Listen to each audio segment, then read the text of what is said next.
আমাদের জীবনের অনেকখানি শোক, অনেকখানি দুঃখ, অনেকখানি বেদনা আমাদের জীবন থেকে কমে যায়। একেবারে সহায় সম্বলহীন, অর্থহীন, কিচ্ছু নেই। মা ঠাকুরানীর কি কষ্ট। এবং তখন আমাদের গৃহস্থ ভক্তরা এবং শ্রীরামকৃষ্ণ শিষ্যরা যারা ছিলেন তাদেরও কোনো সঙ্গতি ছিল না। গৃহস্থ ভক্ত যাদের সঙ্গতি আছে তারা কেউ আর মা ঠাকুরকে সেইভাবে আর রাখার কি করলেন না। মা চলে গেলেন। যেমন ওদের নির্দেশ দেওয়া হয়েছিল আদ্যা শক্তি মহামায়া, পরে যার পা পুজো করেছি, যাকে পূজার বেদিতে বসিয়েছি, ইনি জগদ্ধানের মন্দির উদ্বোধন করে সেখানে থেকে তারপরে ধীরে ধীরে রওনা দিলেন বলরাম বসুর বাড়িতে হয়ে। সেখান থেকে রওনা দিলেন বৃন্দাবনের উদ্দেশ্যে। সবাই ভেবেছিল মায়ের জীবনটা ওইখানেই শেষ হয়ে যাবে, কিন্তু একটি বর্ণময় জীবন অপেক্ষা করেছিল মা ঠাকুরানীর জন্য, এইটি কথা কেউ ভেবে দেখেননি। বৃন্দাবনে শ্রী শ্রী ঠাকুরের মহাসমাধির 1 মাসের মধ্যে শ্রী শ্রীমা তীর্থ গমনে বাহির হইলেন। তখন তাহার সঙ্গে ছিলেন লক্ষ্মী দিদি, নিকুঞ্জ দিদি। নিকুঞ্জ দেবী হলেন মাস্টারমশাইয়ের স্ত্রী, গোলাপ মা, যোগিন মহারাজ এবং কালী মহারাজ।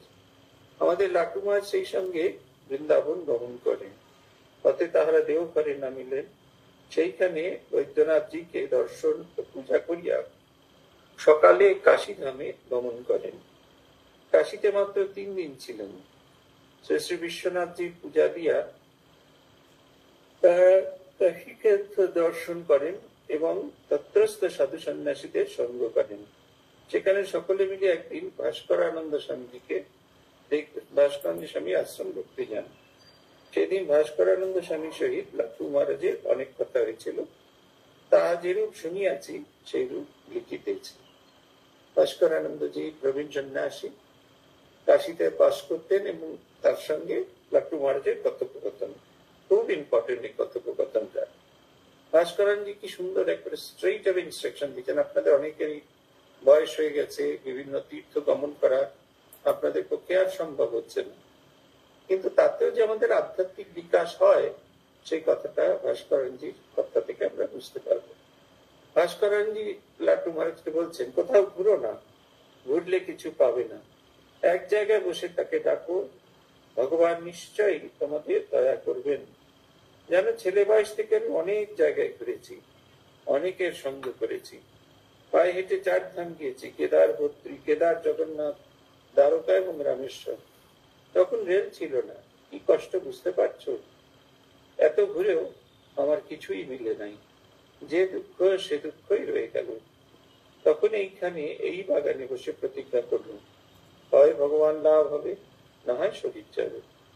যা হোক, এখন আমায় কিছু আনন্দ লাভ হয়েছে। তিনি হাতে ছড়ি নিয়ে বেড়াতে বেড়াতে এই কথা বললেন। মন্দিরে তখন তার মূর্তির পূজা হচ্ছিল, তাই খুব খুশি মনে আমাদেরকে জিজ্ঞাসা করলেন, ওখানে কি হচ্ছে বলো দেখি।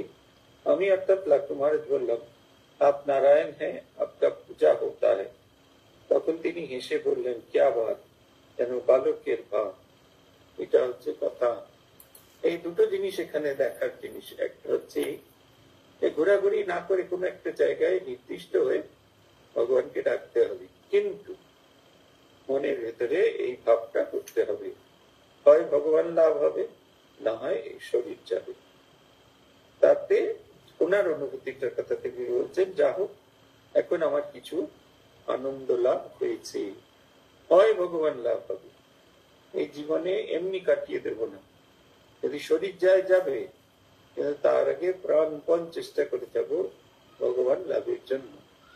ভগবান লাভে এই জাতীয় দৃঢ় প্রতিজ্ঞা সাধকের থাকা দরকার। সাধক যদি এই জাতীয় দৃঢ় প্রতিজ্ঞা না করে তাহলে কখনো তার কোনো জিনিসে সাকসেস হয় না। কেউ যদি দৃঢ় প্রতিজ্ঞা করে এই যে অবস্থা চলছে, এই অবস্থাটার আমূল পরিবর্তন ঘটাবো, আমূল পরিবর্তন করে দিতে চাই, এই যতক্ষণ না এটা করতে পারছে ততক্ষণ হয় না। একদিন রাত্রে বিশ্বনাথের আরতি দেখে শ্রীসীমা খুব জোরে জোরে হাঁটতে লাগলেন, আমাদের চেয়েও জোরে। বাসায় এসে তিনি যে শুয়ে পড়লেন আর কারোর সঙ্গে কথা বললেন না। শুনেছি সেদিন অনেক রাত্রে উঠে তিনি ধ্যানে বসেছিলেন। গোলাপ মা তাকে কত ডাকাডাকি করছিল, সেদিনকার ধ্যান ভাঙেনি। মায়ের গভীর সমাধি হচ্ছিল। এই বিশ্বনাথ দর্শন করে সে তার সেই ভাবটা জাগ্রত হতে থাকলো। আপনারা শ্রীরামকৃষ্ণের জীবনের সঙ্গে শ্রী শ্রী মায়ের জীবনের একটা অদ্ভুত মিল খুঁজে পাবেন। এটা শ্রীরামকৃষ্ণের জীবনের একেবারে ছোটবেলাতে, আসলে শ্রীরামকৃষ্ণ খুব ছোট অবস্থাতে আমাদের চোখের সামনে এসেছেন। মাকে আমরা সেরকম ছোট অবস্থায় আমরা আসতে দেখিনি। শ্রীরামকৃষ্ণ চলেছেন বিশালাক্ষীর মন্দিরে বিশালাক্ষী দেবীর পূজা করতে। বিশালাক্ষীর নাম করতে করতে, তার কথা শুনতে শুনতে প্রথমধ্যে বিশালাক্ষীর আবেশ হয়ে তিনি ওখানে অজ্ঞান হয়ে পড়ে গেলেন। এই দেখুন, এই যে আমরা ভাব সমাধির কথা বলি, এটা একটা কন্টিনিউয়াস প্রসেস। ধীরে ধীরে ভগবত চিন্তা যত গভীর থেকে গভীরতর হবে, ভাব সমাধির গভীরতা তত গভীর থেকে গভীরতা, তার ফ্রিকোয়েন্সি, তার পিরিয়ড, মানে সমাধিস্থ অবস্থার যে পিরিয়ড, সেটা তত ক্রমাগত বাড়তে থাকবে। আমাদের চোখের সামনে ঠাকুর এটা করে দেখিয়েছেন। একদিনেই তিনি ওই যে সমাধি যে হলো, তার যে গুরুর সামনে তিনি সমাধিস্থ হয়ে গেলেন এবং তোতাপুরি বলতে থাকলেন, এই ক্যা বাত হ্যায়, এই ক্যা দই কি মায়া হ্যায়। অবাক হয়ে গেলেন। ও জিনিসটা কিন্তু একদিনে হয়নি। সাধন জীবনের যে উন্নতি, এটা ধীরে ধীরে হয়। শনৈক পন্থা শনৈক পন্থা, কাঁথা যেরকম একটু একটু করে স্টিচ করতে হয়, একদিনে গোটা কাঁথা স্টিচ করে ফেলা যায় না। পথ যেমন একটু একটু করে যেতে হয়, একদিনে কিছু করা যায় না, এও ঠিক সেই রকম। একটু একটু একটু করে সমস্তটা একটু একটু করে করতে হয় এবং এই একটু একটু করার পথই আমাদের এগিয়ে নিয়ে চলে। তাই বলছেন, এই যে সমাধির দ্বিতীয় স্তরে ঘন কালো মেঘের মধ্যে এক ঝাঁক সাদা পাওয়া পুড়ে যাচ্ছিল। শ্রীরামকৃষ্ণদেব টুকিতে করে মুড়ি নিয়ে খেতে খেতে যাচ্ছিলেন। সেই ঘন কালো মেঘের মধ্যে সাদা বাবু দেখে তার ঈশ্বর চিন্তা হলো এবং এত গভীর সে চিন্তা তিনি সমাধিমগ্ন হলেন, পড়ে গেলেন। তৃতীয়বার আমরা দেখি শিবরাত্রি কালে শিব সেজেছিলেন। শিবের ভাবে এত ভাবিত হয়ে গেছেন, তার আপন সত্তা হারিয়ে ফেলেছেন। দেখুন, একটু একটু একটু করে ফ্রিকোয়েন্সি, গভীরতা আরো বাড়ছে। মা ঠাকুরানীর জীবনে আমরা দেখতে পাই, যেটা যেখানে মাকে আমরা দেখতে পাচ্ছি। যেমন দক্ষিণেশ্বরের মন্দিরে মা বলছেন গোলাপ মাকে, যে তুমি তো গিয়ে বলতে পারো ঠাকুরকে যেন আমার ভাব সমাধি এসব কিছু হয়।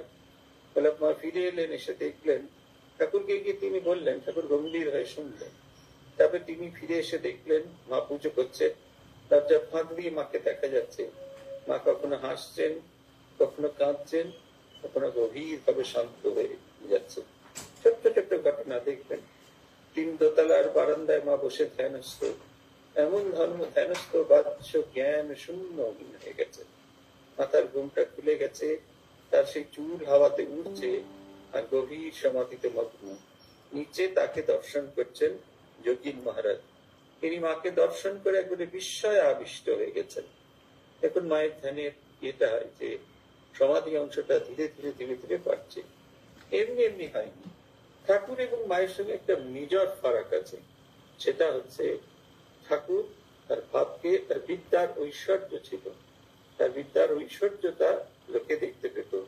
তার সমাধি, তার ভাব, এই সমস্ত মানুষজন দেখতে পেত। মা ঠাকুরেরও সব ছিল, কিন্তু সেগুলোকে চেপে রাখার ক্ষমতা তার খুব বেশি ছিল। শ্রীরামকৃষ্ণের সেই চেপে রাখার ক্ষমতা ছোট বড় বলছি না, মা ঠাকুরের একটা বৈশিষ্ট্য, তিনি কখনো কারোর কাছে সামান্যতম ভাবে প্রকাশ করতে দেন। এই যে আজকের ঘটনাটাও সমাধি অবস্থা। তিনি বুঝতে পারছেন তিনি আর তার সবসে থাকবেন, তাই আসছেন, হেঁটে আসছেন। অনেক টাকার পেট খারাপ হলে যদি তার বড় বাইরে পেয়ে যায়, সেখানে ছুটতে ছুটতে থাকে, তার হাঁটার দৌড় বেড়ে যায়। আগে ফিরে এসে বাড়ি কি করেন, মা যেন বুঝতে পারছিলেন তিনি আর সবসে থাকবেন না, তিনি আর তার নিজের মধ্যে থাকতে পারবেন না, কোনোভাবেই থাকতে পারবেন না। তাই জন্য দ্রুত গতিতে তিনি ফিরে এসে প্রথমে ঘুমিয়ে পড়লেন। সবাই মনে করলেন মা যেন ক্লান্ত হয়ে গেছে। তারপর তিনি ধ্যানস্থ হলেন, গভীর ধ্যানে মগ্ন। তাকে ডাকছে, সবাই ডাকছে, কিন্তু কোনো কিছুইতেই তিনি আর শুনতে পাচ্ছেন না। তিনি ওই রকম গভীর ধ্যানে মগ্ন হয়ে আছেন, চিরদিনের জন্য যেন মগ্ন হয়ে আছেন। সবকিছুর মধ্যে যেন তিনি মগ্ন হয়ে আছেন। এই দেখুন, একটু একটু করে গোলাপ মা কতবার করে মাকে ডাকছেন, মা কিন্তু কিচ্ছু শুনতে পাচ্ছেন না। কাশীতে 3 দিন থাকিয়া সকলে অযোধ্যা দর্শন করিতে গেল। সেইখানে একদিন মাত্র থাকিয়া তারা বৃন্দাবন যাত্রা করিলেন। বৃন্দাবনে কালাবাবুর কুঞ্জে বাসা ঠিক করা ছিল। ট্রেন হতে নামিবার সময় লাট্টু মহারাজ নিজের একটি জিনিস গাড়িতে ফেলিয়া নামিয়া পড়েন। শ্রীশ্রীমা তাহা দেখিতে পান এবং জনৈক ব্যক্তিকে উহা নামাইয়া লইতে বলেন। বাসায় যোগীন মাকে দেখিয়া শ্রীশ্রীমা কাঁদিয়া ওঠেন এবং তাকে বুকে জড়াইয়া ধরেন। যোগীন মা শ্রীরামকৃষ্ণের মহাপ্রয়াণের সময় ছিলেন না। মহাপ্রয়াণের 1-2 মাস আগে তিনি বৃন্দাবনে তপস্যা করতে যাবেন বলে শ্রীরামকৃষ্ণের অনুমতি প্রার্থনা করেন। শ্রীরামকৃষ্ণ জানতেন যে তার সঙ্গে আর যোগীন মার দেখা হবে না, তথাপি তিনি অনুমতি দেন। যোগীন মা আসেন, তপস্যা করেন। যোগীন মা খুব তপস্বিনী ছিলেন, এটা কথা। অসম্ভব রকমের তপস্যা করতেন যোগীন মা। রোজ পরবর্তীকালেও দেখা গেছে যে দক্ষিণেশ্বরের মন্দিরে কিংবা এই মায়ের বাড়িতে বিশেষ করে দেখা গেছে তিনি গভীর তপস্যায় মগ্ন। গঙ্গার ঘাটে দীর্ঘ সময় ধরে জপ ধ্যান করতেন। এত জপ করতেন, এমন হুঁশহারা হয়ে জপ করতেন যে মাছিতে তার চোখ, ঠোঁট এসব জায়গায় বসে বসে সেগুলো খেয়ে ফেলত, তথাপি তার কোন রকম জ্ঞান আসতো না। আমার তো যত এগুলো করি তত নিজেরকে হিংসা হতে থাকে, আর তত মনে হতে থাকে কেন আমরা এরকম পারি না, কেন আমাদের জপ তপের গভীরতা এত তীব্র হয় না। মাকে দেখানো, মা যোগীন মার সঙ্গে দেখা মাত্র মা যোগীন গো বলে যোগীন মাকে জড়িয়ে ধরে হাউ হাউ করে কাঁদছিলেন। সেইখানকার কয়েকটি ঘটনা পরে লাট্টু মহারাজের মুখে শুনেছি, সেইগুলো নিম্নে দেওয়া হলো। একদিন শ্রী মা আমাকে, লক্ষ্মী দিদিকে আর গোলাপ মাকে নিয়ে রাধাকান্ত জিউর মন্দিরে গেলেন। সেখানে তিনি ভাবে বুড়ো নবগোপাল বাবুর পরিবারকে রাধারমনজির পাশে দাঁড়িয়ে চামড় দোলাতে দেখলেন। সেই না দেখে কত খুশি হলেন, বললেন ওর ঠিক ঠিক সেবিকার ভাব কিনা তাই। নবগোপাল ঘোষ শ্রীরামকৃষ্ণ ভক্তমন্ডলীর মধ্যে অত্যন্ত পবিত্র একটি নাম। ঠাকুর তার বাড়িতে গিয়েছিলেন, বৈঠকখানা রোডে তিনি যেখানে থাকতেন সেই বাড়িতে ঠাকুর গিয়েছিলেন এবং সেখানে একটি অদ্ভুত ঘটনা ঘটেছিল। এখানে শ্রীরামকৃষ্ণদের চৈতন্য রূপে আমাদের নবগোপাল ঘোষকে দর্শন দেন। তারপরে যখন নবগোপাল ঘোষের বাড়ির মধ্যে তিনি প্রবেশ করেন, মেয়ে মহলে নিয়ে যাওয়া হয় খাওয়া দাওয়ার জন্য, সেখানে তিনি পা গুটিয়ে একবারে বসেছিলেন, কোনো মেয়েকে তিনি পায়ে হাত দিতে দেবেন। তখন নবগোপাল ঘোষের স্ত্রী, তৃতীয় স্ত্রী, প্রথম দুজন মারা যাওয়ার পর এই তৃতীয় স্ত্রী নিস্তারিণী দেবী, তিনি অনুরোধ করেন, তখন তাকে মা মা বলে তিনি সেটি তার পা খুলে দেন এবং সেখানে তিনি পায়ে হাত দিয়ে প্রণাম করেন। এরপরে ঠাকুর তাকে এবং তিনি ঠাকুরকে প্রার্থনা করেন, তার খুব ইচ্ছে তিনি ঠাকুরকে খাওয়াবেন। ঠাকুরের যেন একদম গোপাল ভাবে ভাবিত হলেন। সমস্ত খাবার দাবার মেয়েকে যেরকম ছোট শিশু একে রাস করে করে খাইয়ে দেওয়া হয়, ঠিক সেরকম ভাবে নিস্তারিণী দেবী ঠাকুরকে খাইয়েছিলেন। তা এত উচ্চ আধার ছিলেন, এরকম ঘটনা শ্রীরামকৃষ্ণ জীবনে দেখা যায়নি। কেউ ঠাকুরকে খাইয়ে দিচ্ছে। এক ভৈরবী ব্রাহ্মণীকে দেখা গেছিল। ভৈরবী ব্রাহ্মণী ভাবের ইয়েতে ননি মাখন ক্ষীর নিয়ে এসেছিলেন, শ্রীরামকৃষ্ণকে কোলে বসিয়ে সেগুলিকে খাইয়েছিলেন। এক্ষেত্রেও এখানে কোলে বসাননি, কিন্তু তিনি রান্না করা খাবার ভালো করে মেখে একটু একটু করে খাইয়ে দিয়েছিলেন। সেইখানে তাই তিনি খুব খুব উচ্চকোটির সাধিকা ছিলেন এবং তারই আহ্বানে নবগোপাল ঘোষের উপর ঠাকুরের একটি আদেশ ছিল।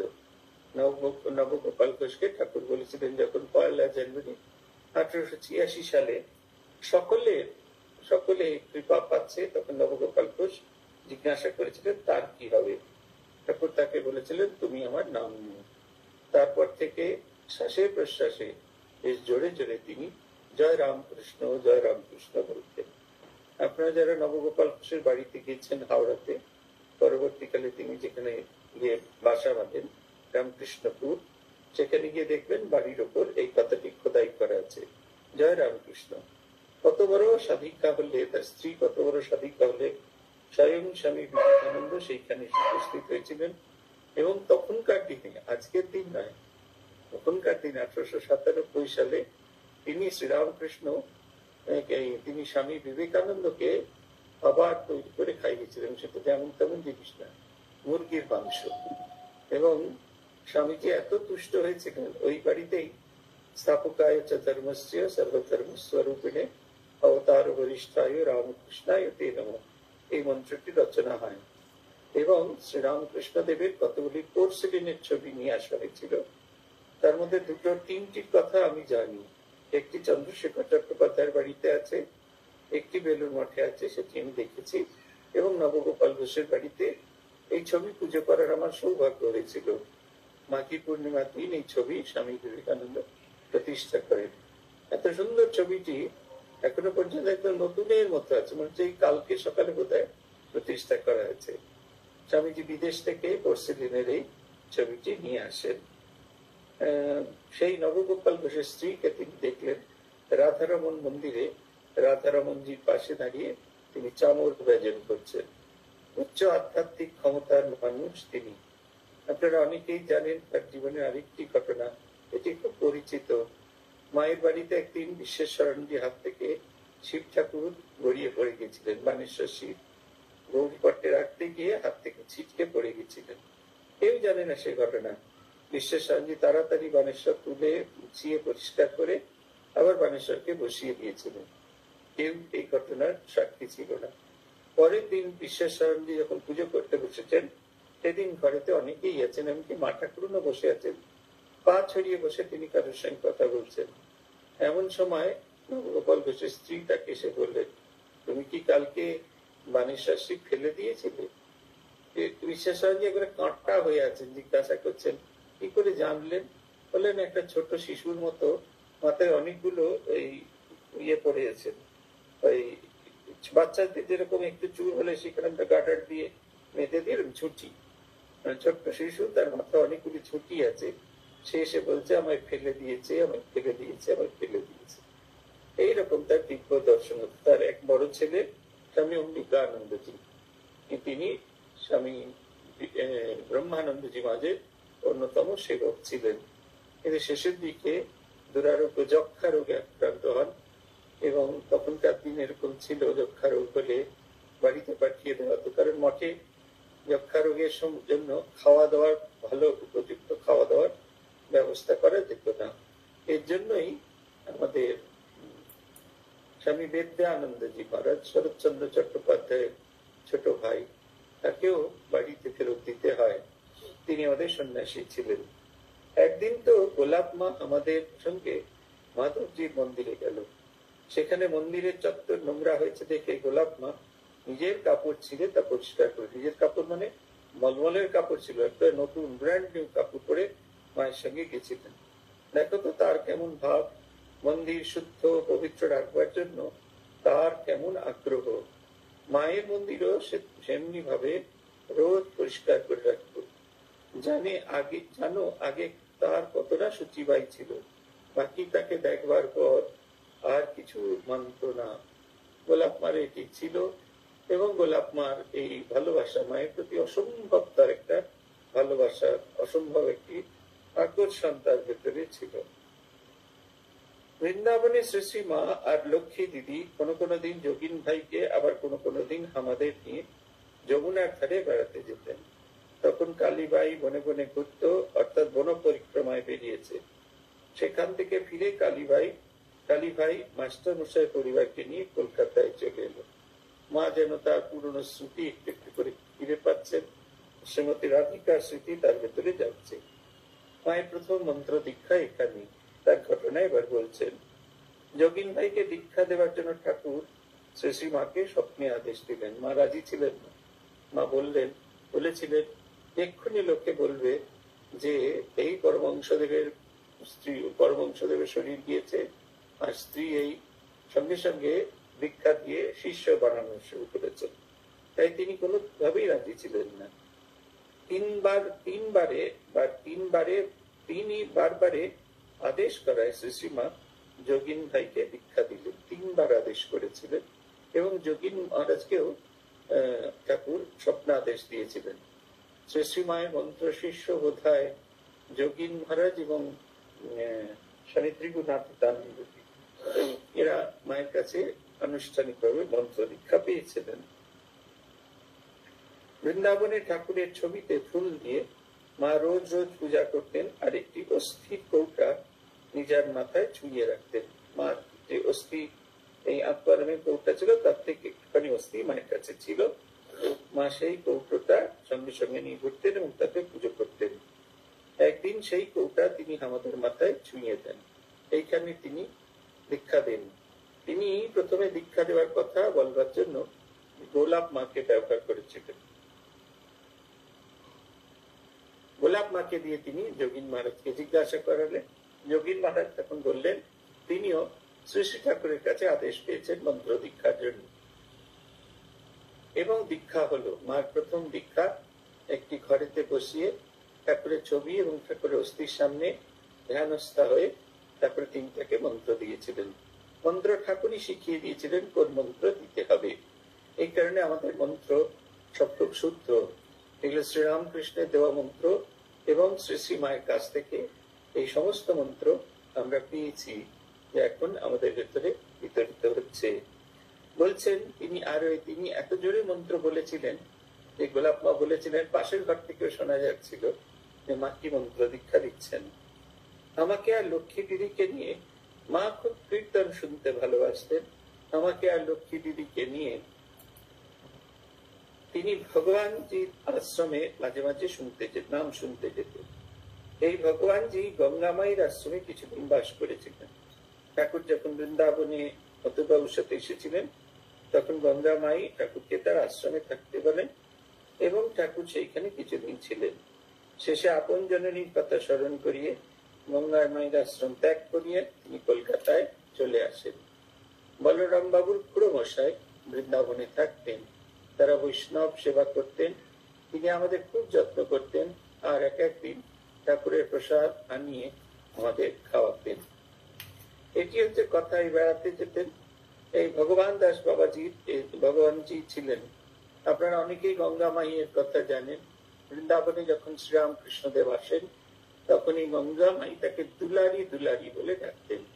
গঙ্গা মায়ের ইষ্ট দেবী ছিলেন শ্রীমতী রাধারানী, এবং সেই রাধারানীর কথা স্মরণ করে রাধারানী শ্রীরামকৃষ্ণের ভেতরে সেই রাধারানীকে দেখে তিনি রাধারানীর কথা স্মরণ করে তাকে দুলারি দুলারি বলে সম্বোধন করতেন।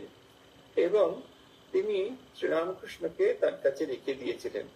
তার ঘরের একদিকে তার খাট আর অন্যদিকে শ্রীরামকৃষ্ণের খাট থাকবে, এবং ঠিক হলো। বৃন্দাবনবাসী এনাকে, এই রাধারানী, এই আমাদের গঙ্গামাইকে অত্যন্ত শ্রদ্ধা করতেন। তার বাড়িতে শ্রীরামকৃষ্ণ থাকবেন। এই হৃদয়রাম যত রকম ভাবে চেষ্টা করেছিলেন, সব রকম চেষ্টা তিনি বৃথা করে দিয়েছিলেন। ভজন ঠাকুর সেদ্ধ চালের ভাত খায়, উত্তর ভারতে কোথাও সেদ্ধ চালের ভাত খায় না, সব জায়গায় আতপ চালের ভাত খায়। হৃদয়রাম ভাবলেন এই দিয়ে যদি গঙ্গামাইকে নিরস্ত করা যায়। গঙ্গামাই বলেছিলেন ঠিক আছে, আতপ চালেরই ভাত করে খাওয়াবো। ঠাকুর মাঝে মাঝে পেট খারাপ হয়, বলছেন আমি পরিষ্কার করবো। সব রকম ভাবে তিনি চেষ্টা করে গেছিলেন। মথুরানাথের শয়তানি বুদ্ধি ছিল তো খুব, জমিদারি ছিল। তিনি হৃদয়রামকে আদেশ করলেন, যে তুমি দেখো যে কিভাবে ঠাকুরকে নিয়ে যাওয়া যায়। এবং সেই ভেবে ঠাকুরকে নিয়ে যাওয়া হলো, এবং তাকে মনে করিয়ে দেওয়া হলো যে দক্ষিণেশ্বরে মা চন্দ্রামণি দেবী তার জন্য অপেক্ষা করে আছেন।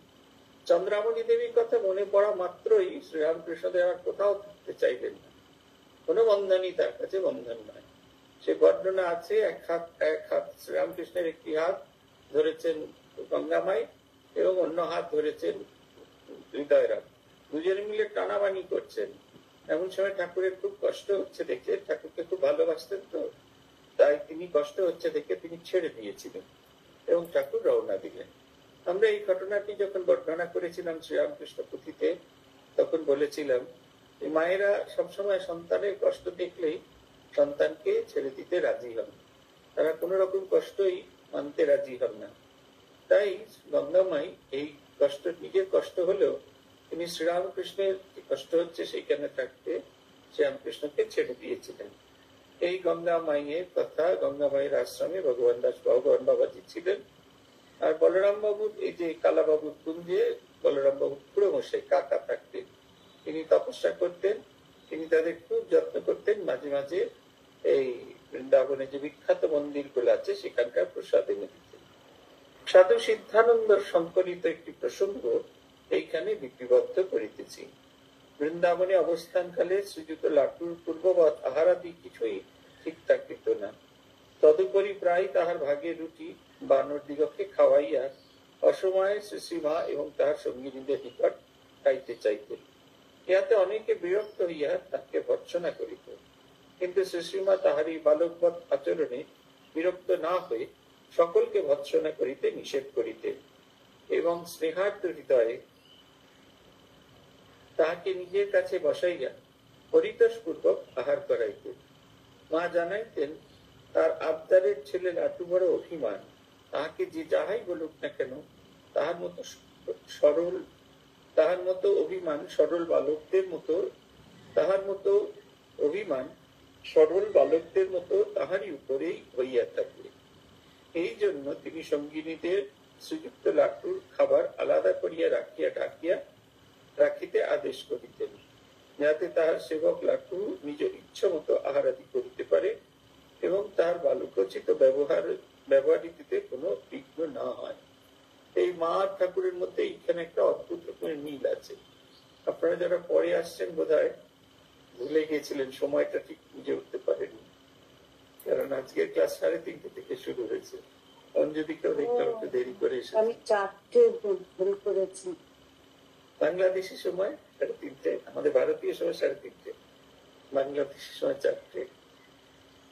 এই কারণে যাকে আমরা বলছি, তো এই লাটু মহারাজের এই যে বালকোচিত অবস্থা, ঠাকুর কারুর ভাব যেমন ভাবতেন না, মাও ঠিক তেমনি কারুর ভাব ভাবতেন না।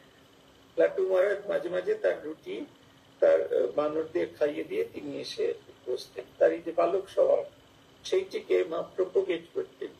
এই বালক স্বভাব যদি আমাদের ভিতরে না থাকে, ঈশ্বরের চিন্তা, ঈশ্বরের ভাবনা করা যাবে না, যাতে সেটি নষ্ট না হয়ে যায়, কারুর দ্বারা লাঞ্ছনায় অপমাননায় সেটা যেন নষ্ট না হয়ে যায়। তাই মা তাকে সব সময় প্রোটেক্ট করতেন।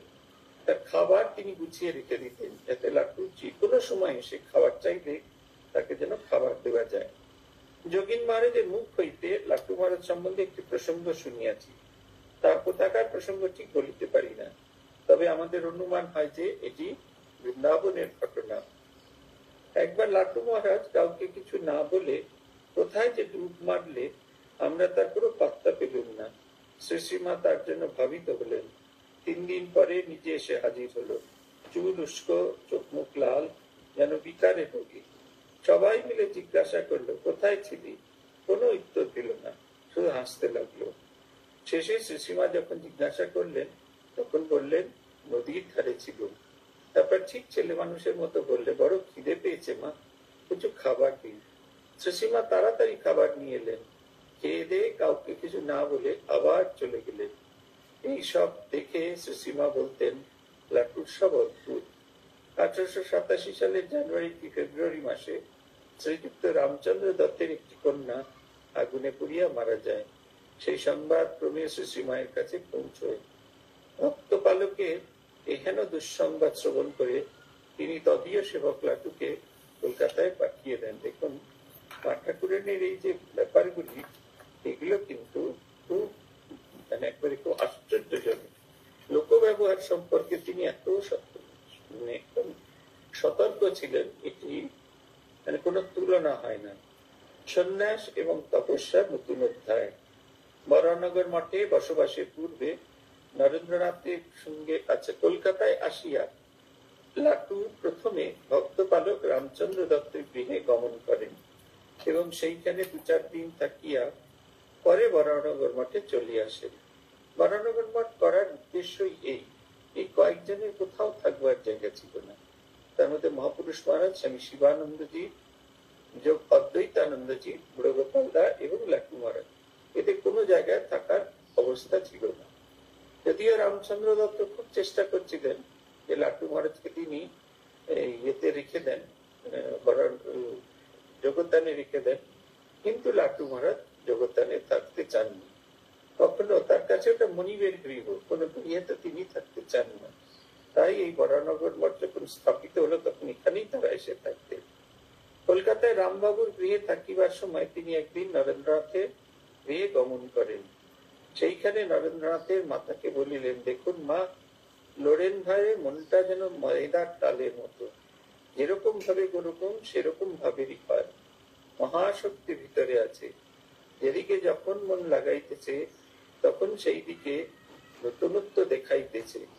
মহেন্দ্রনাথ দত্তের শ্রুতি থেকে আসে। মা ঠাকুরানীর মা চিন্তা করতেন নরেন্দ্রনাথকে নিয়ে, ভুবনেশ্বরী দেবী।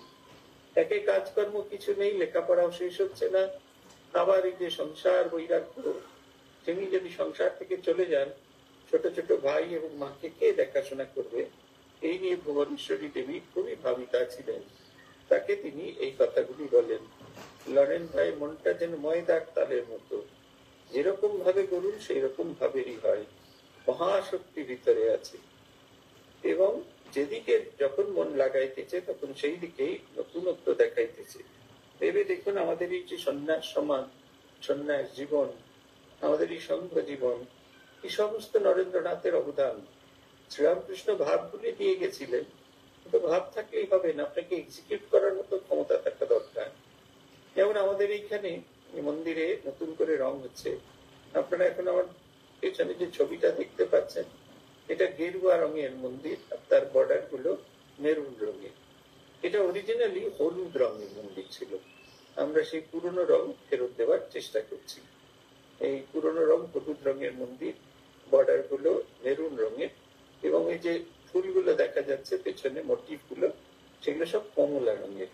এগুলো সেই পুরনো মন্দিরকে সেই রঙে ফেরত দেওয়ার চেষ্টা করা যাচ্ছে।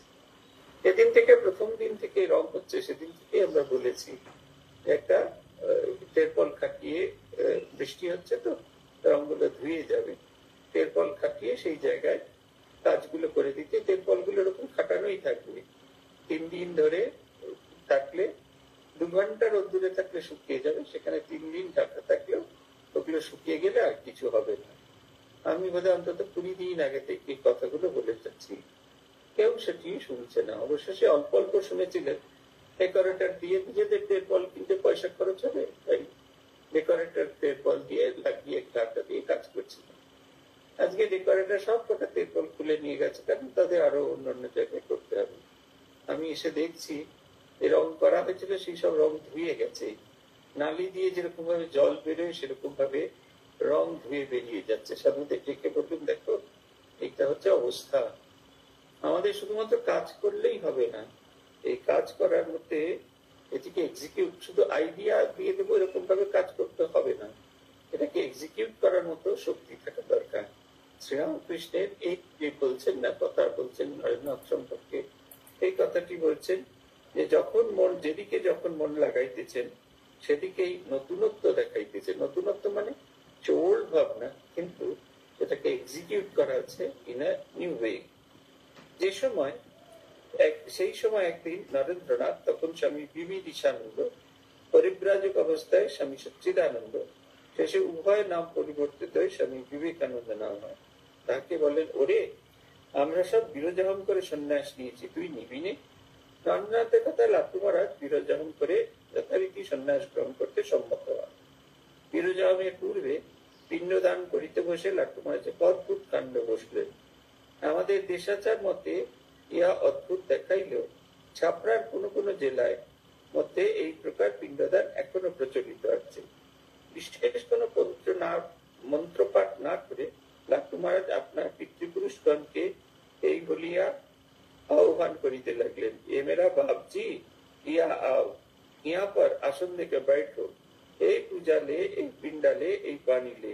এইরূপ সহজ সরল অনাড়ম্বর ভাবে পিতৃপুরুষগণকে আহ্বান করিয়া তাদের পিণ্ডাদি প্রদান করিয়া তিনি বিরোজাহম করিতে বসিলেন। চিরদিনই লাট্টুর চরিত্র অদ্ভুত, অদ্ভুত ভাব, ধ্যান ধারণায় অদ্ভুত অনুরাগ এবং অন্যান্য অদ্ভুত আচরণের কথা স্মরণ করে স্বামীজি তাকে অদ্ভুতানন্দ নামে অভিহিত করেন। শরৎ মহারাজ লিখিত সৎকথার ভূমিকা থেকে এটি উদ্ধৃত। এই অদ্ভুত এই সন্ন্যাসের যে আগে যে পিণ্ড হয়, পিণ্ড দান করা হয়, তার মন্ত্রগুলো কিন্তু তাই। এই অদ্ভুত মন্ত্র, এরকম মন্ত্র আমরা এর আগে কখনো দেখিনি, শুনিনি। মাতৃষোড়শীর কথা আপনাদের সকলকেই বলেছি। মায়ের সম্পর্কে কত ভালো ভালো কথা বলা হয়, যে তুমি যে আমায় গর্ভে ধারণ করেছিলে, আমি সেই গর্ভ ধারণ করার সময় তোমার আমাকে নিয়ে যে অস্বস্তি, যে বেদনা, যে কষ্ট, এবং আমাকে জন্ম দেওয়ার সময় তোমার যে কষ্ট ছিল, তার আমি অপনোদন করতে পারিনি। হে মাতা, আমার প্রথম পিণ্ড সেই উদ্দেশ্যে।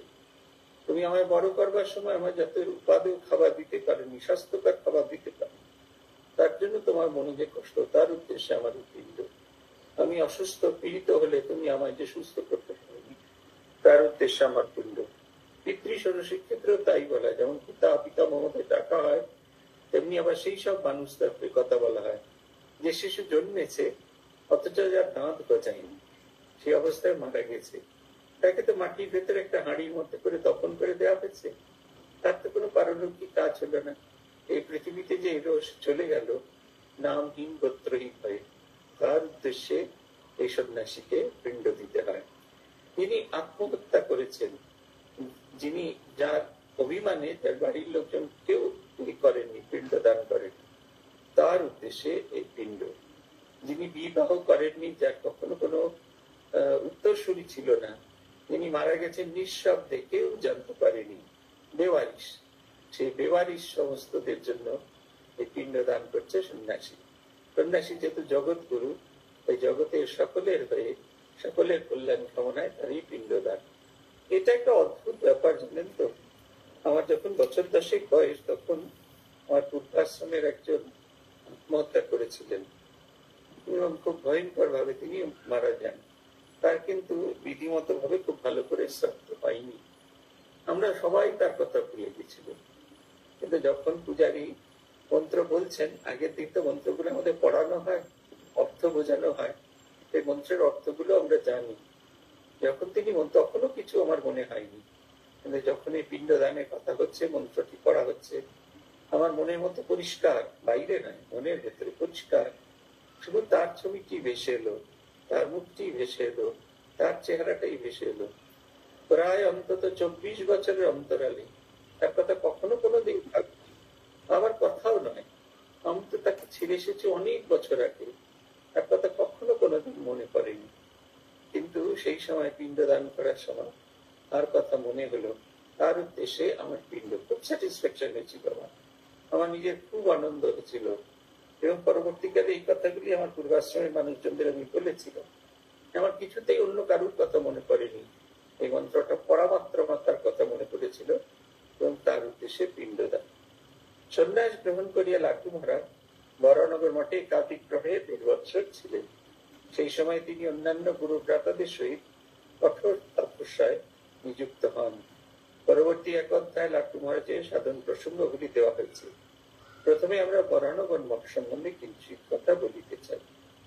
বরানগর মঠে মঠবাটি যখন প্রথম ভাড়া লওয়া হয়, তখন লাটু মহারাজ বৃন্দাবনে ছিলেন। অথচ প্রত্যেক পুস্তকে দেখতে পাই, শ্রী শ্রী ঠাকুরের দেহত্যাগের পর যখন ত্যাগী যুবক শিষ্যগণ ভাবিতেছেন কিছুদিনের জন্য গৃহে ফিরিয়া পাঠাদি সমাপ্ত করিয়া আসিবেন, কি এখনই সংসার ত্যাগ করিত সাধন ভজন রত থাকিয়া শ্রীগুরু প্রদর্শিত পথ চলিবেন, সেই সংশয় দোলায় দোদুল্যমান তিনি তখন সর্বপ্রথম শ্রীযুক্ত লাটু, তারক এবং বুড়ো গোপাল এই 3 জনের পরিবারের সহিত সমস্ত সম্বন্ধ ইতপূর্বে বিচ্ছিন্ন হওয়ায়, তাহাদিগের মাথা গুজবার স্থান না থাকায় তাহাদের জন্য বরানগরে একটি বাড়ি ভাড়া করা হয়েছিল। ইয়াই হলো বরানগর মঠের সূত্রপাত, শরৎ মহারাজের কথায় উল্লিখিত বাণীর প্রতিধ্বনি। বলারাম মন্দিরে জনৈক ভক্ত বরানগর মঠের উৎপত্তির কথা জিজ্ঞাসা করেন। তার উত্তরে তিনি বললেন, আমনি এসব খবর জানে না। বিবেকানন্দ ভাইয়ের মুখে শুনেছি যে মঠ ফট যা দেখছিস সবই সুরেশ মিত্তিরের জন্য হলো। একদিন সুরেন্দ্র বাবু নাকি লরেন ভাইকে মেলবার একটা আড্ডা করতে বলে।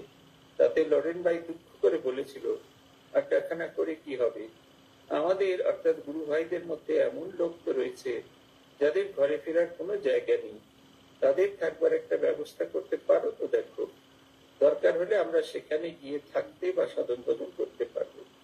নরেন ভাইয়ের কথা শুনে সুরেন্দ্র বাবু নাকি বলেছিলেন, এমন একটি আশ্রম করতে কত টাকা লাগবে? লরেন ভাই তাতে বলেছিলেন, কাশীপুরের বাগানের জন্য যা দিতে তা যদি দিতে পারো তাহলে একটি আশ্রম হয়ে যায়। সব শুনে সুরেন্দ্র বাবু মাসিক কিছু টাকা দিতে রাজি হলেন। ভবনাথ ভাইকে সে কথা জানানো হলে তিনি মুন্সিরের ভূতের বাড়িখানা 10 টাকা ভাড়া করে দিলেন। আর শুনেছি হুটকো গোপাল, ভবনাথ ভাই দুজনে মিলে বাড়িখানা সাফ সুফ করে লোরেন ভাইকে ডেকে এনে 2-4 মাসের মধ্যে মঠ বানিয়ে ফেললেন। এর আরেকটি ভার্সন আছে, শ্রীরামকৃষ্ণ এই সুরেন্দ্র মিত্রকে দর্শন দেন এবং তাকে বলেন যে আমার ছেলেরা ঘুরে ঘুরে বেড়াচ্ছে, তাদের জন্য কিছু করো। তিনি নরেন বাবুর, আমাদের নরেন্দ্রনাথ দত্তের প্রতিবেশী ছিলেন এবং তিনি সঙ্গে সঙ্গে ছুটে নরেন্দ্রনাথ দত্তের কাছে যান এবং তাকে বলেন যে একটি এই আনন্দের হাট স্থাপন করার জন্য, এবং এও বলেন যে তিনি যে দক্ষিণেশ্বরে এই কাশীপুর উদ্যান বাটির জন্য যে টাকা দিতেন সেই টাকাই তিনি দেবেন, মাসিক 100 টাকা তখনকার দিনে। তাই দিয়ে আশ্রম হয়েছিল। কালকে একটা আশ্রমে গিয়েছিলাম, আশ্রমটি খুব বড় হয়েছে এবং আশ্রমটি দেখে বোঝা যাচ্ছে ধীরে ধীরে আশ্রমটা একটু একটু করে বেড়েছে। বাবা কি হলো, বাবলি মুখার্জি এই ধীরে ধীরে আশ্রমটা একটু একটু করে বেড়েছে। সামনের দিকটা সরু, ক্রমাগত বাড়তে আরম্ভ করছে। সুন্দিয়ারা, জায়গাটার নাম সুন্দিয়ারা, এবং সেখানে প্রচন্ড সাপ ছিল। তিনি যে সাধু এটি করেছেন তিনি আমাদের পূজনীয় রামময় মহারাজের সেবক ছিলেন কখনো কোনো একটা সময়। অকণ্ঠানন্দজির সেবা করেছিলেন, আমাদের সঙ্গে যোগদান করেছিলেন, কিন্তু এই সঙ্গবদ্ধ জীবন তার ভালো লাগেনি। তিনি এখানে এসেছিলেন। একজন লোক তখনকার দিনে 84 সালে একজন 10 টাকা দিয়েছিলেন এবং একজন 25 টাকা দিয়েছিলেন। সেই 35 টাকা দিয়ে আশ্রমটি তৈরি হয়েছিল। আশ্রমের সূত্রপাত 35 টাকা দিয়ে। সেই আশ্রম ধীরে ধীরে ধীরে ধীরে বড় হয়েছে। শুধু বড় হয়নি, সেখানকার মানুষজন তাদের কল্যাণের কাজে ব্যবহৃত হচ্ছে সেই আশ্রম। সেই আশ্রমে স্কুল নেই, হস্টেল নেই, কিছু নেই। সকলের জন্য জুড়োভর একটা জায়গা। সকলে আসতে পারে, সকলে বসতে পারে। ভবঘুরে ক্ষুধার্ত সমস্ত মানুষরা রোজ দুপুরে এসে প্রসাদ খেতে পারে। উনি সবার জন্য ব্যবস্থা করে রেখেছেন, আলাদা করে কোনো কিছু নির্দিষ্ট নাই। যে সমস্ত সন্ন্যাসীরা ঘুরে বেড়াচ্ছেন, তারা যদি 2-4 জনের জন্য গিয়ে বিশ্রাম নিতে চান, তাদেরও ব্যবস্থা আছে, সবকিছুই আছে। ভারী সুন্দর আশ্রম। আমি এর আগে অনেকবার এই সন্ধিয়ারা আশ্রমের কথা শুনেছি, কিন্তু কোনোদিন এই সন্ধিয়ারা আশ্রম যাওয়া আমার সম্ভব হয়নি। কালকে এখানে একটা জায়গায় গেছিলাম, ডোমরা বলে একটা জায়গা আছে, এখানে একটা সভায় গিয়েছিলাম, সেখান থেকে এই সন্ধিয়ারা আশ্রমে গেলাম। আশ্রমটা দেখেই মনে হচ্ছে সরু, এত প্রাচুর্য এসছে সেই আশ্রমে। মহারাজ সেই ঘরটাতেই থাকে, সেই মাটির বাড়ি, আর তার ভেতরে খড়ের চালও লাগে। শুধু সাপের ভয় একটা প্লাস্টিক ভিতরে দেওয়া আছে, প্লাস্টিক দিয়ে আবরণ দেওয়া আছে। সেই খড়ের চালে সাপও থাকে, সেই ঘরে তো তিনিও থাকেন, চিঠি ভরা সাপ, তিনিও থাকেন, কিন্তু কোন রকম কেউ কারোর অবস্থা নিয়ে কোন সমস্যা তৈরি করে। ভারী সুন্দর আশ্রম, অপূর্ব সুন্দর দেখতে। আমার দেখে একবারে মন ভরে গেছে। ওইসব অঞ্চলে যত মানুষজন আছে সবাই সেই আশ্রমে আসে। প্রত্যেক দিন প্রায়, কখনো কখনো কোনো দিন ছুটির দিন 100 জন লোক এসেও প্রসাদ পায়। সবার জন্য ব্যবস্থা। উনি কারোর কাছ থেকে কিচ্ছু চান না, যে যেমন পারে সে সেরকম ভাবে দেয়। এই আশ্রম তেমনি সেরকম 10 টাকা বাড়ি ভাড়া দিয়ে শুরু হলো। তখনকার দিনে ভেবে দেখুন, এখন তো বাড়ি ভাড়া পাওয়া যায় না, তখনও কলকাতায় বাড়ি ভাড়া পাওয়াটা খুব সহজ ছিল না। তাই তিনি মাত্র 10 টাকায় ভূতের বাড়ি পেয়েছেন। সেই বাড়িটার আর কিচ্ছু অবশিষ্ট নেই, শুধুমাত্র 2টো পিলার আছে, যে পিলার দুটি সংস্কার করে রাখা হয়েছে। আর বাড়িটা ভেঙে যাওয়ার পরে বাড়ির ওই জায়গাটা টুকরো টুকরো টুকরো করে, মালিকানা টুকরো টুকরো করে সেই বাড়িতে অনেক লোক থাকতে শুরু করে। পরবর্তীকালে যখন বরানগর মঠ অধিগ্রহণ করা হয়, সেই একটু একটু করে টুকরো টুকরো টুকরো টুকরো জায়গা অধিগ্রহণ করা হয়েছে। এতে সব টুকরোটা পাওয়া যায়নি, তাই আমরা বরানগর মঠে পূর্ণ ছবিটা দেখতে পাই না। সেই জায়গাটা পাওয়া গেছে যেখানে স্বামীজিদের বিরজাগমন হয়েছিল। সেই ইট দিয়ে তৈরি করা সেই কুণ্ড সেইগুলো পাওয়া গেছে। সেগুলো একেবারে ঘিরে রাখা আছে, সেগুলো পাবলিকলি দেখতে দেওয়া হয় না। এখন বড়নগর মঠে যেখানে আশা করা গিয়েছিল যে ঠাকুরকে বসানো হয়েছে, সেই জায়গাতে সেই অঞ্চলটাতে এই বড়নগর মঠ স্থাপিত হয়েছিল। একদল ভক্ত তারা একত্রিত হয়ে এই বড়নগর মঠ সংরক্ষণ সমিতি বলে এই নাম দিয়ে বড়নগর মঠটি রক্ষা করেন এবং পরবর্তীকালে এই বড়নগর মঠ সংরক্ষণ সমিতি 2004 সালে তারা এই আশ্রমটি রামকৃষ্ণ মঠের হাতে তুলে দেয়। এখন থেকে এই আশ্রমের নাম বরানগর মঠ, রামকৃষ্ণ মঠ বরানগর এই নামে আছে। বলরাম মন্দিরে একদিন জনৈক ব্যক্তি ওসব আচ্ছা বলরাম মন্দিরে লাট্টু মহারাজ দুঃখ করে একজন ভক্তদের বলছে, দেখো চুরি করতে করতে এমন স্বভাব হয়ে যায় সে ভালো মন্দ বুঝতে পারে না। ঠাকুরের গায়ের গয়না নিতেও চোরের মনে একটু দ্বিধা ভয় থাকে না, মনটা এমনই অসাড় হয়ে যায়। একদিন তো বৃন্দাবনে চিঠি গেল যে বলরাম বাবুর বাড়ি থেকে তার অর্থাৎ ঠাকুরের ব্যবহৃত জামা কাপড় শাল আলোয়ান সব চোরে নিয়ে গেছে। তখন শ্রী শ্রী মা যোগেন স্বামীকে দিয়ে একখানে চিঠি পাঠালেন, চোরে যা নিয়ে গেছে তা তো আর পাওয়া যাবে না জানি, যেগুলো এখনো আছে তা একটু দেখবেন। শুনেছি শ্রী শ্রী মায়ের এই চিঠি পেয়ে বলরাম বাবু তার অর্থাৎ শ্রী শ্রী ঠাকুরের জিনিসগুলি মঠ বাড়িতে পাঠিয়ে দিয়েছে। এই চোরের চুরি করা বহু জিনিস চুরি হয়ে গেছে ঠাকুরের ব্যবহৃত। এমনকি আমাদের বেলুর মঠে রাজা মহারাজের মন্দিরে যে গোপাল মূর্তিটি ছিল, এটি শ্রী শ্রী মা বৃন্দাবন থেকে নিয়ে এসেছিলেন এবং এই গোপাল মূর্তি গল্প আছে, গোপাল মূর্তি বৃন্দাবন থেকে নিয়ে এসে আলমারিতে এমনি রেখে দিয়েছিলেন মা, তার পুজো টুজো করেন। একদিন তিনি স্বপ্নে দর্শন করেন গোপাল তার বুকের উপর উঠে বলছে যে আমাকে তো বৃন্দাবন থেকে নিয়ে এলে, কই আমাকে খেতে করতে তো কিছু দাও না। সঙ্গে সঙ্গে মায়ের ঘুম ভেঙে গেল এবং তিনি আলমারি থেকে গোপাল মূর্তিকে বার করে তাকে চুমু খেয়ে আর তাকে বেদিতে বসিয়ে সেই নির্দিষ্ট দিনে পূজা করা শুরু হলো। এই গোপাল মূর্তিতে সোনার ভাগ এত বেশি ছিল, যদিও মূর্তিটি অষ্টধাতুর, সোনার ভাগটা এত বেশি যে লোকে এটিকে সোনার গোপাল মনে করতেন। 1988-89 সালে গোপাল মূর্তিটি চুরি হয়ে যায় বেলুর মঠ থেকে। এখন আপনারা যে গোপাল মূর্তিটি দেখেন সেটি নতুন গোপাল মূর্তি। 1989 সালে খুব সম্ভবত জুলাই মাসে ভূতেশানন্দজি এটি স্থাপন করেন। অরিজিনাল গোপাল মূর্তি নেই, অরিজিনাল রামলালা বিগ্রহ নেই, চুরি হয়ে গেছে। আপনারা কথামৃত যারা উদ্বোধনের টিউশন করেন এখানে রামলালার বিগ্রহের একটা ছবি আছে, ওই ছবিটুকুই আছে, কিন্তু বিগ্রহটা আমাদের কাছে আর নেই।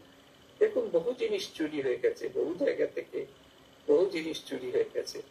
কোথাও কোথাও চুরি হয়ে যাওয়াটা ভালো কাজ করেছে। কাশী অদ্বৈত আশ্রমে একবার চুরি হয়েছিল। একটা ছোট্ট এই জার্মান সিলভারের ক্যাসকেটের ভেতরে মহাপুরুষ ঠাকুরের অস্থি রাখতেন। তখনও এই আমাদের যে সেবাশ্রম সেটা হয়নি, ওই এ থেকে চুরি করে নিয়ে গিয়ে এই চোর ওই অনেক জিনিসের সাথে একটা রূপোর ভেবে নিয়ে চলে গেছিলেন, চুরি করে নিয়ে চলে গেছিলেন। কিন্তু ওই পথে যেতেই তার মনে হয়েছে এটা রূপোর নয়, এটা জার্মান সিলভার। তাই তিনি এটাকে খুলে যখন দেখেছেন ভেতরে ছাই আছে আর এটা জার্মান সিলভার, তখন ওটা ওখানেই ফেলে দিয়ে চলে যায়। ওই ছাই মেঝেতে সম্পূর্ণভাবে পড়ে যায়। মহাপুরুষ মা যখন খুঁজে পান তখন তিনি বলেন শ্রীরামকৃষ্ণের ছাই এই বাড়িতে পড়েছে, এই জমিতে পড়েছে, তাহলে এই জমি শ্রীরামকৃষ্ণ মঠ মিশনের হবে। এবং পরবর্তীকালে যখন লাক্সা রোডে এই Ramakrishna Mission Sevashram Home of Service স্থাপিত হয় তখন এই জমিটি পাওয়া যায় এবং এই জমিটিতেই Ramakrishna Mission Home of Service তৈরি হয়েছে। এক্সাক্ট ওই রকম ভাবে স্বামীজির বাড়িতেও স্বামীজি যখন শ্মশান থেকে আসার সময় একটা প্যাকেটে মুড়ে ঠাকুরের অস্থি নিয়ে এসেছিলেন। পরের দিন জামা কাচতে দেওয়ার সময় ভুলে গেছিলেন, সেই অস্থিটি জামা পকেটেই ছিল। স্বামীজির মা জামা কাচতে গিয়ে সেই প্যাকেটটি খুঁজে পেয়ে বলেন কি যে আজকাল নরেন ছাই টাই নিয়ে করে। তিনি সেই প্যাকেটটা খুলে বাড়ির ভিতরে ছাইটি ফেলে দেন এবং এই থেকে আমাদের ধারণা ছিল যে কালে কোন একটা সময় এই বাড়িটিও রামকৃষ্ণ মিশনের আওতায় আসবে এবং একটি স্মৃতি মন্দিরে রূপান্তরিত হবে এবং সেই ভাব সত্যি সত্যি হয়েছে। কখনো কখনো চুরিও আমাদের খুব কাজ দেয়। চোরেদের এই চুরি করতে করতে স্বভাবের পরিবর্তন হয়ে যায়। পূজ্যপাল আত্মস্থানন্দজি মাঝের কাছে একটি সেবক ছিলেন, তার নাম ছিল বুদ্ধ। সে মাঝে সাঝে এটা ওটা সেটা চুরি করতো, জিনিস চুরি করতো না, খাবার চুরি করতো। পূজ্যপাদ মহারাজ তখন এই সকালবেলা দুপুরে অনেক দেরি করে ফিরতেন বলে মহারাজকে সকালে অফিসে অসময় জোর করে এক গ্লাস হরলিক্স এবং 2টি বিস্কুট খাওয়ানো হতো। বিস্কুটে নাট থাকলে হবে না, মাঝে দাঁত ছিল না তো, তাই নাট বাদাম থাকতে মাঝে দাঁতে থাকতো। তাই আমরা 2টে বিস্কুট নিয়ে আসতাম প্রেসিডেন্ট মাঝে কোয়ার্টার থেকে। একজন মাঝে নির্দিষ্ট সেবক ছিলেন, তিনি এটি তুলে রাখতেন। তখনকার দিনের আপনারা কল্পনা করতে পারবেন না, কারণ যদি শরীরও খারাপ হয়ে থাকে তার জন্য ফল আসতো প্রেসিডেন্ট মাঝে কোয়ার্টার থেকে। এই যে আপনারা দীক্ষার সময় ফল টল দেন না, এটা বহু সাধুদের চিকিৎসার জন্য ব্যবহার হয়। সাধুদের সেবা শুশ্রূষা বৃদ্ধ সাধুদের দেওয়া হয়, তারা যাতে কিছু পুষ্টিকর খাদ্য পায়। তাই এই ফল, মিষ্টি, বিস্কিট এগুলো সব তুলে রাখা হতো, কেউ ব্যবহার করতো না। তা আমাদের এই 2টো বিস্কুট ছিল, আমিও দেখেছি আগের দিন যখন মহারাজ খাচ্ছেন। পরের দিন আবার মহারাজকে যখন খেতে দেওয়া হয়েছে, মহারাজ খেতে খেতেই ছেলেটিকে বলছেন, বুদ্ধকে বলছেন, বুদ্ধ তুই কালকের বিস্কুট 2টো খেয়ে ফেলেছিস? সে বলছে না, আমি খাইনি, এ তো কালকেরই বিস্কুট, এই তো নতুন বিস্কুট আনা হয়েছে, আমি কেন খেতে যাব? তখন মহারাজ বিস্কুট গুলোতে নাট দেওয়া আছে, আমাকে জিজ্ঞেস করেন কিরে তুই এনেছিস? আমি বললাম না, আমি আনি। তখন মহারাজ ভারী সুন্দর একটি কথা বলেছিলেন, চুরি করেছে সেটা নিয়ে মহারাজের কোনো মাথা ব্যথা নেই, তার চৌর্যবৃত্তি তার স্বভাবটা পরিবর্তন করে দিচ্ছে, এইটাই মহারাজের খুব কনসার্ন। মহারাজকে বললেন, ওরে তোর বাবা মা তোর নাম রেখেছে বুদ্ধ, তুই নিজে নিজে কবে বুদ্ধ হবি রে? তুই সেই চোরই থেকে যাবি, বুদ্ধ হবি না? এই কথাটি মহারাজকে বলতে দেখেছি। বলরাম মন্দিরে লাট্টু মহারাজ এই কথা বলেছিলেন। লাট্টু মহারাজের মুখে শুনেছি মঠ জমাবার জন্য ভুক্ত গোপাল খুব চেষ্টা করত। কলকাতার সব ভক্তদের সঙ্গে নিয়ে সে প্রায় দেখা করত, সে কলকাতার ভক্তদের সঙ্গে সে প্রায় দেখা করত। সে তো লরেন ভাইকে নিয়ে আড্ডা জমালে। লরেন ভাই তাদের বলতো, তিনি তোদের যে ভালোবাসতেন সে কি সংসার করবার জন্য? এমনি করে লরেন ভাই এর টানে একে একে সবাই মঠে এসে রইল। লরেন ভাই মঠে না থাকলে মঠ জমতো না, এটি হচ্ছে কথা। লরেন ভাইয়ের মঠে থাকাটা খুব জরুরি ছিল। আরেকটি গল্প, আরেকটি প্রসঙ্গ এখানে যাই। বড়নগর মঠে আমাদের বেশ গল্প চলেছে। এমন সময় সুরেশ বাবু একদিন এসে হাজির হলেন। অমনি স্বামীজি গল্প ছেড়ে ছাদে উঠে গেল। সুরেশ বাবু বলতো, তোমরা আমায় দেখে এত সংকোচ করো কেন? তিনি দয়া করে দেওয়াচ্ছেন বলে কিছু দিচ্ছি, তা না হলে আমার দেওয়ার সাধ্য কি? দেখো সুরেশ বাবু কেমন ভাব, তিনি দেওয়াচ্ছেন তাই তিনি দিচ্ছেন, তিনি দেওয়াচ্ছেন তাই তিনি দিচ্ছেন। তিনি এমনটি প্রায় দেখা যায় না। আরেকদিন স্বামীজি তাকে আসতে দেখে আমাদের বললেন, যা সব ছাদে চলে যা, কে এখন ওর সঙ্গে বসে বসে খস গল্প করে? তার কথায় সকলে উপরে চলে গেল। সুরেন্দ্র বাবু এসে দেখলেন কেউ কোথায় নেই, তখন কেঁদে ফেললেন, বললেন, দুদণ্ড তোদের কাছে জুড়োতে আসি, তোরা যদি এমন করিস তো কোথায় যাব? দেখলে তার দিলটা, সেই তো মঠ বাড়ির যাবতীয় খরচে তো জোর করলেও তার সাধ্য, বাকি এটুকু জোরও করলো না, শুধু দেখা না করার জন্য অভিমান জানালে। প্রথম মঠে লরেন ভাই থাকতো না। শরৎ ভাই, শশী ভাই, নিরঞ্জন ভাই, বাবুরাম ভাই তখন বাড়ি থেকে মঠে যাতায়াত করেছি। শুনেছি আটপুর থেকে সন্ন্যাস নেবার পরে তারা সব সেখানে রয়ে গেল। শুনেছি লরেন ভাইয়ের বাড়িতে তখন খুব গন্ডগোল চলছিল, তাই তখন সে আসতে পারতো না। সব গন্ডগোল মোকদ্দমা মিটিয়ে লরেন ভাই বড়নগর যখন আসে, তখন 1897 সালে এলো। তখন অনেকে বললেন, নরেন ছোড়াটার জন্য ছোড়াগুলো বাড়ি ঘর ছেড়ে এসেছে, এই তো পালের গোদা। কারুর বাপ ভাই উঠে এসে লরেন ভাইকে গালাগালি দিয়ে গেল। লরেন ভাই তাকে বলতেন, আমাকে দুষছেন কেন? আপনি আপনার ছেলেকে নিয়ে যান না, আমি তো তাকে আটকে রেখেছি। তিনি যেমন সারদা ভাইয়ের বাপকে বলেছিলেন, লরেন ভাইও তাদের এমনি বলে দিল। রাকাল ভাই তো তার বাপকে বলেছিল, আপনি আর আসবেন না, আমি এখানে ভালো আছি। বাড়ির কেউ এসেছে শুনলে শশী ভাই মঠ ছেড়ে বেরিয়ে পড়তো, কারোর সঙ্গে দেখা করতো না। সারদা ভাইয়েরও সেই অবস্থা। বিরক্তিতে সে তো মঠ ছেড়ে রমতা সাধু হয়ে গেল। যোগিন ভাই আসবার পর মঠ বাড়ি জমজমাট হয়ে গেল। তখন বলরাম বাবু মঠে সাহায্য দিতে লাগলেন। মাস্টারমশাই মাঝে মাঝে প্রচুর সাহায্য দিতেন। মঠে আমাদের সব বাতুকরি করে চলতো। এক অদ্ভুত জায়গার গল্প। মাস্টারমশাই আমাদের স্বামী বিরজানন্দজি যখন সেখানে এসে যোগদান করলেন, তখন তিনি তার স্মৃতি কথার বলেছিলেন, জগৎ ছাড়া একটি জায়গায় এসে উপস্থিত হয়েছে। বলছেন একদম জমজম করছে, জমাট বেঁধে রয়েছে আধ্যাত্মিকতা।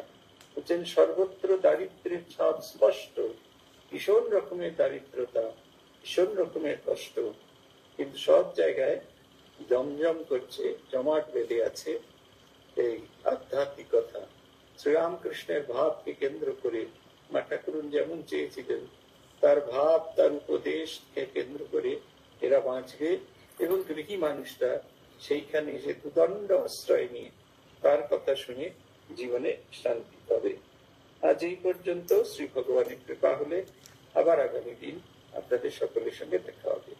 ওম প্রণতানাম প্রসীদত্বম দেবী বিশ্বাতিহারিণী त्रैलोक्यवासिनामिते लोकानां वरदा भव। ओम शांति ओम शांति ओम शांति। हरि ओम तत्सत्। श्री